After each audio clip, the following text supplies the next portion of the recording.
नमस्कार, 9 की खबर देख रहे हैं आप और मैं आपके साथ रंजना रावत। बुलेटिन में सबसे पहले बात बजट की। डिप्टी सीएम तारकिशोर प्रसाद आज वित्तीय वर्ष 2022-23 का बजट विधानमंडल में पेश करेंगे। तो ये बड़ी खबर आपको बता रहे, जहां बिहार का आम बजट आज पेश होने वाला है। उप मुख्यमंत्री सह वित्त मंत्री तारकिशोर प्रसाद विधानसभा की ओर से पेश किए जाने वाले इस बजट का वित्तीय आकार 2.40 लाख करोड़ का होने की संभावना बताई है। उन्होंने शुक्रवार से शुरू बिहार विधानमंडल के बजट सत्र के पहले दिन आर्थिक सर्वेक्षण पेश किया जा चुका है। तारकिशोर प्रसाद लगातार दूसरी बार आर्थिक सर्वेक्षण के बाद वार्षिक बजट पेश करेंगे। बजट के आकार में 10% बढ़ोतरी की संभावना है। राज्य के वर्ष 2021-22 के आर्थिक सर्वेक्षण के अनुसार 2.5% आर्थिक विकास दर होने के आगामी वार्षिक बजट आकार में बढ़ोतरी होगी। दोपहर 2 बजे पेश होगा बजट। तो बड़ी खबर आपको बता रहे हैं, बिहार का आम बजट आज पेश होने वाला है। वित्त मंत्री तारकिशोर प्रसाद बजट पेश करेंगे। बिहार के उप मुख्यमंत्री तारकिशोर प्रसाद वित्त मंत्री की हैसियत से बिहार विधानसभा में आज वित्तीय वर्ष 2022-23 के लिए बजट पेश करेंगे। अगर पिछले बजट की बात कर लें तो पिछला बजट 2,18,000 करोड़ रुपए का था। अगले वित्त वर्ष का बजट का आकार 2,30,00,000 रुपए के आसपास होने की संभावना अर्थशास्त्रियों ने जताई है। चालू वित्तीय वर्ष में योजना मद में 1 लाख करोड़ रुपए के खर्च होने का प्रावधान था और इस बार इसके बढ़ने की संभावना भी जताई जा रही है। यह भी संभव है कि बजट में रोजगार के अवसर सृजित करने और आधारभूत संरचना को मजबूत करने वाले उपायों पर पहले की तुलना में अधिक धन खर्च करने के उपाय किए जाएंगे। आकार बढ़ने की एक संभावना इसलिए भी है कि अर्थव्यवस्था में आ रही मजबूती के बाद केंद्रीय करों में राज्यों की भागीदारी जो है वह बढ़ जाएगी और इस बार अधिक राशि मिलने की संभावना जताई जा रही है। अगर बिहार के बजट के बात कर लें तो इसके इतिहास में सबसे पहला बजट 30 करोड़ रुपए का था।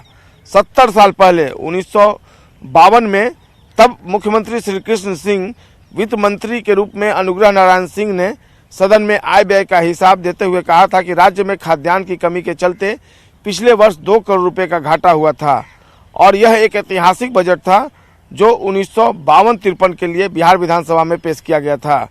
इस दौरान राज्य को विभिन्न स्रोतों से 28 करोड़ रुपए की आय का अनुमान था। गौरतलब है कि बिहार का पहला बजट कुल 2 करोड़ रुपए के घाटे का था और यह बिहार विधानसभा के बजट का भी इतिहास है। आज बजट है और लिहाजा आज बिहार विधानमंडल परिसर में गहमागहमी बढ़ गई है। तस्वीरों में देखिए जो सुरक्षाकर्मी है वो लगातार चहलकदमी कर रहे हैं और दूसरे सुरक्षाकर्मियों की भी यहाँ पर प्रतिनियुक्ति कर दी गई है। तस्वीरों में चारों तरफ अभी दिख रहा है कि सुरक्षाकर्मी जो हैं वह पहुँच गए हैं और देखना होगा आज जब बजट पेश होता है तो ऐसे में बिहार के लोगों का जो सोचना है बिहार बजट को लेकर, उसमें वित्त मंत्री लोगों की उम्मीदों पर, क्योंकि पटना के कई लोगों ने बात की है और जो उनके एक्सपेक्टेशंस हैं वो उन्होंने न्यूज़ 18 के माध्यम से जाहिर की है। तो आज जो ये बजट पेश हो रहा है तो उसमें पटना के लोगों की उम्मीदें कितनी पूरी होती हैं, बिहार के लोगों की उम्मीदें कितनी पूरी होती हैं, ये देखने वाली बात होगी। कैमरा पर्सन अजय दुबे के साथ संजय कुमार, न्यूज़ 18 पटना। बजट से लोगों को बहुत उम्मीदें हैं और हमारे सहयोगी संजय कुमार ने लोगों से बातचीत की, सुनिए।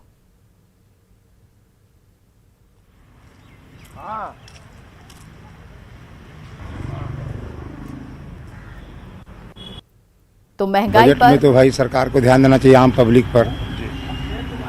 खाने पीने का जो सामान है उसमें काफ़ी महंगाई बढ़ गया। तेल था 130 रुपये लीटर, जो आज 200 रुपये लीटर बिक रहा है। साग सब्जी बहुत महंगा हो गया, पेट्रोल हो गया बहुत महंगा। ये लोग को टैक्स घटाना चाहिए, आम पब्लिक पर ध्यान देना चाहिए। मान लिया कि कम होना चाहिए, सब चीज़ है, इस पर ज़्यादा ध्यान देना चाहिए। बजट तो हम लोगों के विरुद्ध है, कहे से कि जो भी कोरोना काल में जितना महंगाई हम लोगों को बढ़ा है वो तो कहना ही नहीं है। और दूसरी चीज़, हमारे सरकार जो बिहार प्रदेश में है उनके लिए उनके रीजन में विकास हुआ है। में सबसे पहले युवाओं जो बेरोजगार है उसे रोजगार मिले, सरकारी सुविधा मिले, ये उनकी अच्छी सोच होगी अगर बजट में पेश होती है। बिहार के नागरिक होने के नाते हम यही सोचते हैं कि जो भी बिहार में आज बजट पेश होगी वो बजट में जनता हित में बजट आना चाहिए। खास करके उसमें मध्यम वर्ग के लिए बजट अच्छी होनी चाहिए।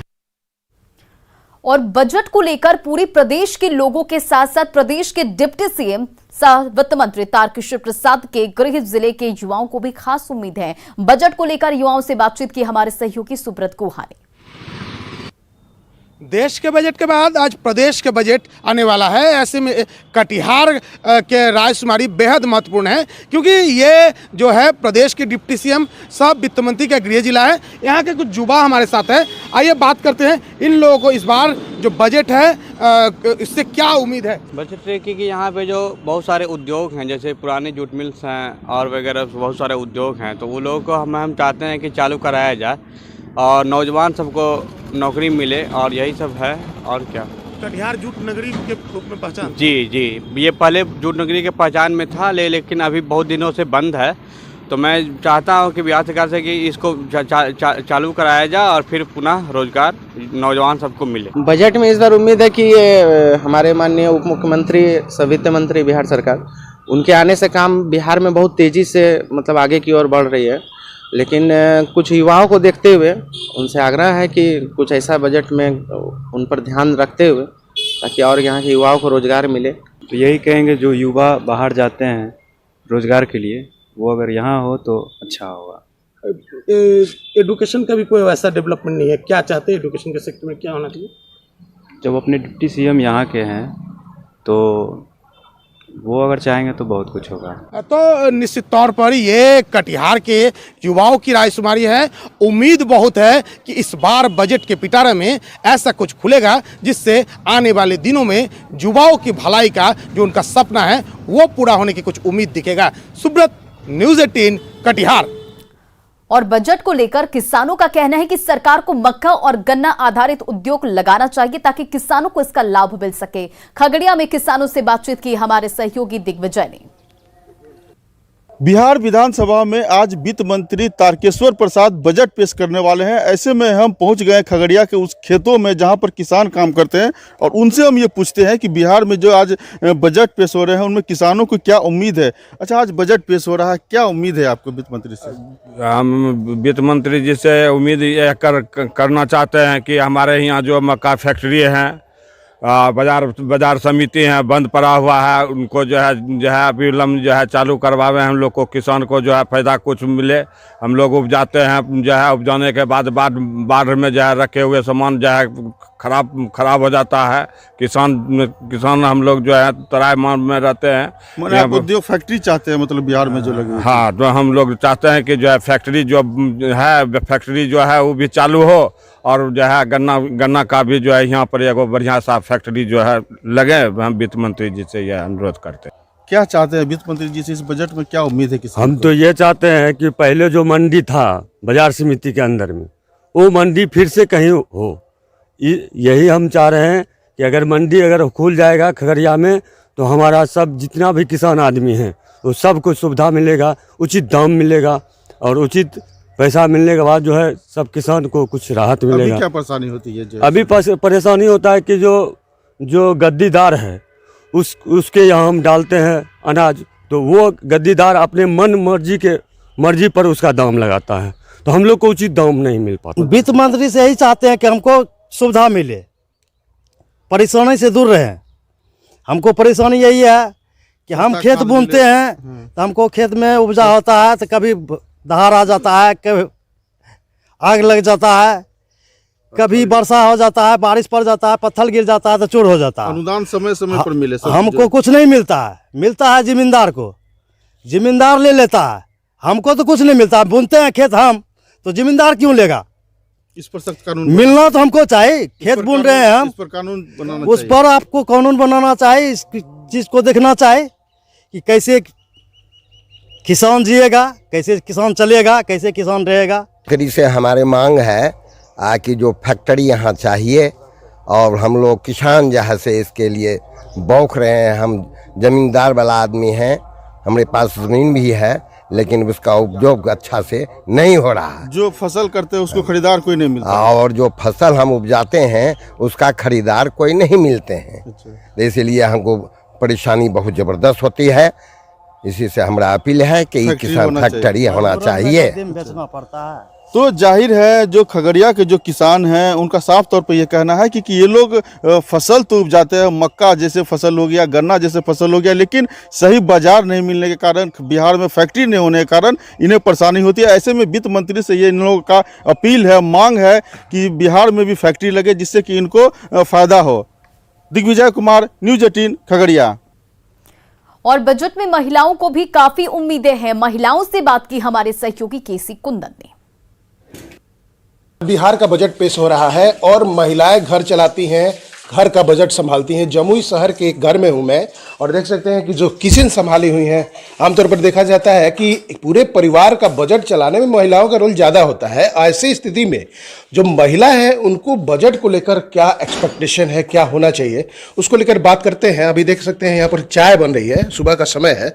अच्छा, बजट को आज बजट पेश हो रहा है, क्या उम्मीदें हैं, क्या होना चाहिए? देखिए, हम लोग घर चलाने वाली महिला हैं और कुछ बहुत चीज़ महंगा हो चुका है, जैसे गैस ही है बहुत महंगा है, तो कुछ तो कम होना चाहिए। और हम लोग बच्चे को भी हैं स्कूल में पढ़ाते हैं, एजुकेशन भी बहुत महंगा हो चुका है, तो ये थोड़ा सरकार को ध्यान देना चाहिए कि ये सब चीज़ में थोड़ा सा वो बजट को देखते हुए थोड़ा सस्ता करें। अच्छा, देखा जाए तो आज बजट पेश हो रहा है, जैसा कि इन्होंने महंगाई को लेकर बताया कि कुछ राहत देनी चाहिए। आपको क्या लग रहा है, क्या होना चाहिए? मैं बोलना चाहूँगी कि लेडीज़ एम्प्लॉयमेंट को थोड़ा बढ़ावा दे सरकार। लेडीज़ के लिए, आजकल की लड़कियों के लिए एजुकेशन पे पहले जोर दिया जाए, उनके लिए कुछ सुविधाएं दी जाए और एम्प्लॉयमेंट को ही बढ़ावा दे लेडीज़ के लिए। और क्या होना चाहिए बजट में और देखा जाए तो? और बाकी अभी तो ज़रूरत की सारी चीज़ें हम लोगों की महंगी हो गई हैं। आप कॉस्मेटिक्स से लेके ऑयल, पेट्रोल, हर चीज़ महंगी हो चुकी है, तो उस पर थोड़ा सरकार ध्यान दे। जाहिर तौर पर कि महिलाओं का एजुकेशन, उनको एम्प्लॉयमेंट से जोड़ने के लिए कुछ कदम उठाना चाहिए, जैसा कि इन लोगों का मांग है, इन लोगों का कहना है। अच्छा, घर की अगर कहा जाए तो पूरी मालकिन है आप, बजट कितना इम्पोर्टेंट है और बजट को लेकर सरकार को क्या सोचते हैं कि उसको होना चाहिए? बजट अच्छा होना चाहिए। मैंने अभी तो सभी चीज़ महंगा है, घर चलाना भारी मुश्किल है, आदमी को बहुत परेशानी उठाना पड़ रहा है, जो महिला मेन होती हैं, तो इसलिए सभी सामान को सस्ता करना चाहिए और बजट को मैंने कम से कम में पेश करना चाहिए। तो क्या कि घर की हर चीज़ें महंगा हो रही है, जो भी किचन में यूज होता है, इसलिए किचन का सामान या घर का जो भी सामान। और महिलाओं की शिक्षा को लेकर देखा जाए तो बच्चों को शिक्षा बच्चा लोग को शिक्षा के प्रति भी ध्यान दिया जाए, क्या कि बच्चा लोग आजकल उतना नहीं पढ़ पा रहा है, क्योंकि जाहिर तौर पर इन लोगों का कहना है, अगर देखा जाए तो जमुई के इस परिवार का जो किचन संभाल रही है, कि बजट बैलेंस होना चाहिए। साथ में जो चीज़ें मांगी हुई हैं, जो किचन की चीज़ें हैं वो महंगी, उन पर थोड़ा अंकुश लगाने की ज़रूरत है। साथ ही एजुकेशन पर ध्यान देने की ज़रूरत है सरकार को। केसी कुंदन, न्यूज़ 18 जमुई।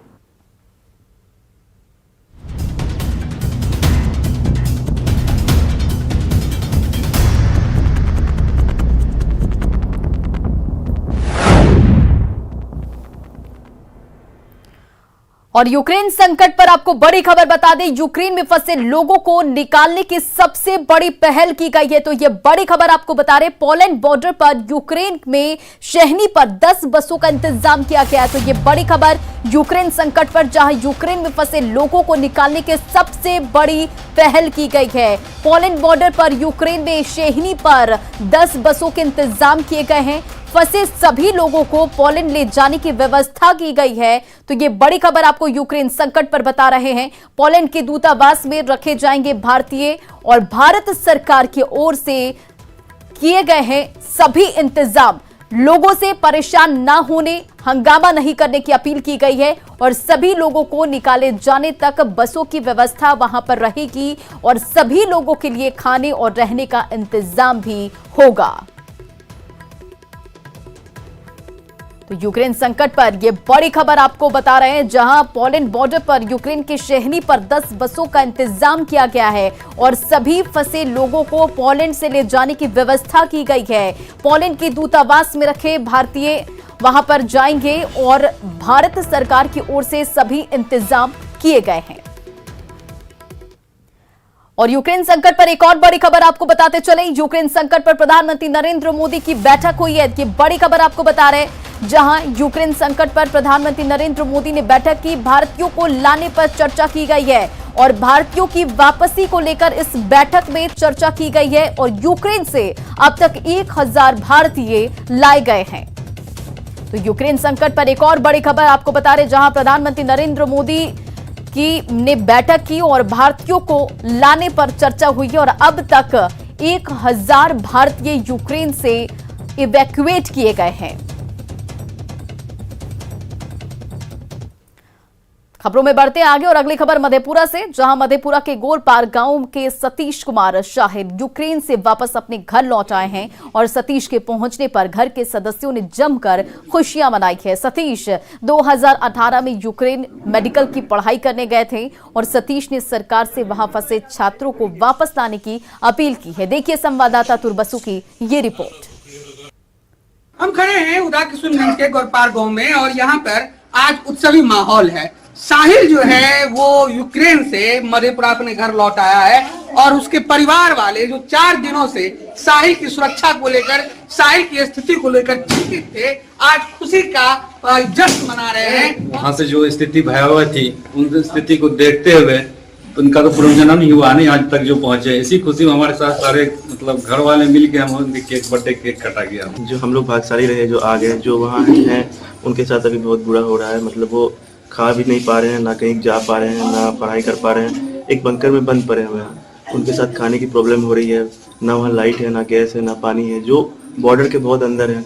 हम आप लोगों से ये विनती करते हैं, जो भी वहाँ पे बच गए हैं, सरकार से आप लोग अपील कीजिए जल्द से जल्द उन लोगों को वहाँ से रेस्क्यू किया जाए और भारत लाया जाए। मेरा बेटा घर चला आया, आज तो आप खाना खाएंगी। जैसा कि साहिल की बहन बता रही थी और जीजाजी भी बताए, जो 4 दिनों से जो है वो एकदम से उपवास की मन कुछ संभाले हैं हम लोग। आज जो इतना खुशी है हम लोग को क्या बताएं भाई के आने से। स्थिति है, आप अंदाजा लगा सकते हैं। जो हम जिस घर में हैं, साहिल जो है 2 दिनों तक परिवार वालों की बात नहीं हुई, तो उसके बाद स्थिति और भी खराब हो गई थी। लेकिन जब आज साहिल सुरक्षित वापस अपने घर आया है, केंद्र सरकार और राज्य सरकार की पहल के बाद, तो पूरे गांव के साथ साथ परिवार में जश्न का माहौल है। मध्यप्रदेश न्यूज 18 के लिए तुरबसु की रिपोर्ट। इधर मधुबनी में भी एक परिवार भारत सरकार के प्रयासों से बहुत राहत महसूस कर रहा है और इस परिवार का बेटा विनायक यूक्रेन में फंसा हुआ था, लेकिन केंद्र सरकार के प्रयासों से जल्द ही इस परिवार का लाल अपनों के बीच लौटने वाला है। माता पिता जहां भारत सरकार का आभार जता रहे हैं, वहीं महाशिवरात्रि पर विशेष पूजा अर्चना भी की तैयारी में भी जुटे हैं। मधुबनी के लोहापट्टी इलाके से विनायक के घर वालों से बातचीत की हमारे संवाददाता अमित रंजन ने। मधुबनी में भी एक परिवार है जिनका लाल यहाँ अभी जो यूक्रेन में पढ़ाई के लिए गया हुआ था और अभी वो यूक्रेन में फंसे हुए हैं। परिवार काफ़ी बेसब्री से उनका इंतजार कर रहा है।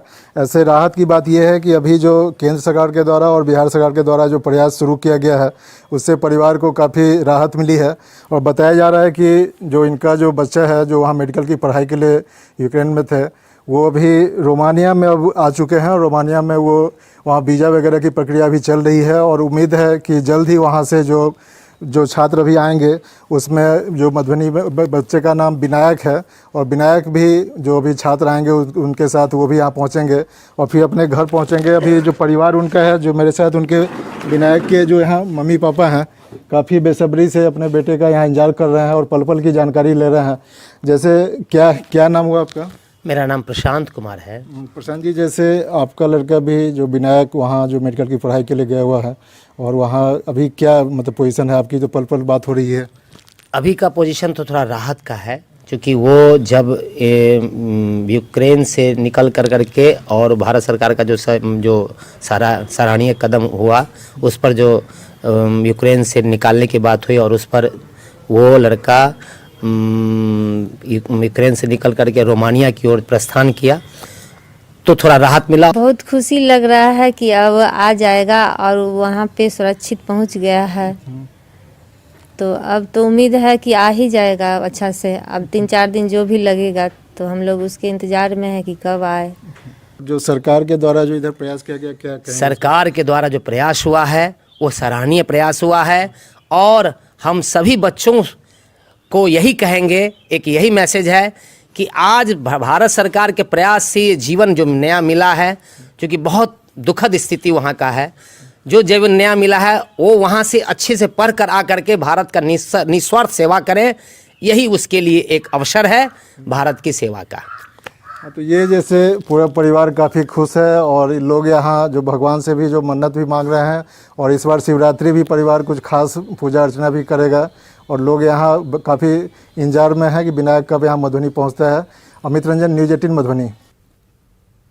और फिलहाल इस बुलेटिन में इतना ही। बने रहे आप न्यूज़ 18 बिहार झारखंड के साथ।